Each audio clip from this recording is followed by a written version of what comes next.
all started with a discussion about the worship center. And the worship center in the Old Testament, when it was given, was in the desert to Moses and in a tent. It says, our fathers, look at verse 44, had the tent of witness. Interesting phrase. The tent of witness in the wilderness, just as he who spoke to Moses directed him to make it according to the pattern that he had seen.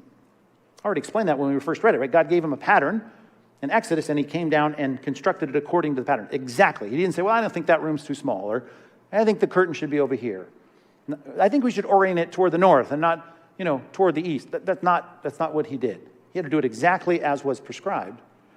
And that worship center was called the tent of witness. Why? Because God was testifying in many different ways. In one way, in that even the temple structure itself, or I should say the tabernacle structure itself at this point, was saying things about God, saying things about what God was doing, saying things about God's holiness, saying things about God's otherness, saying things about God's redemptive plan, saying things even in the sacrifice about the gravity of our sin.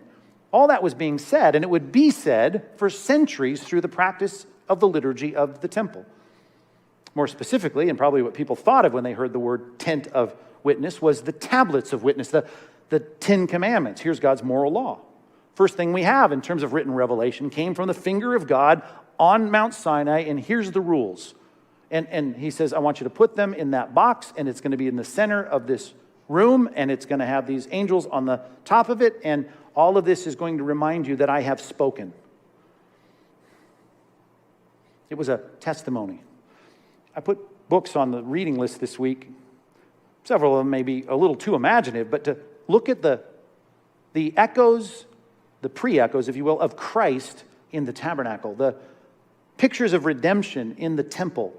I mean, there's so many great little books that remind us that this wasn't just a place to hang out and sing our worship songs. This was a picture of God testifying to the world of the problem of sin and the solution that would come in the Lamb of God. It's helpful, it's encouraging, enriching.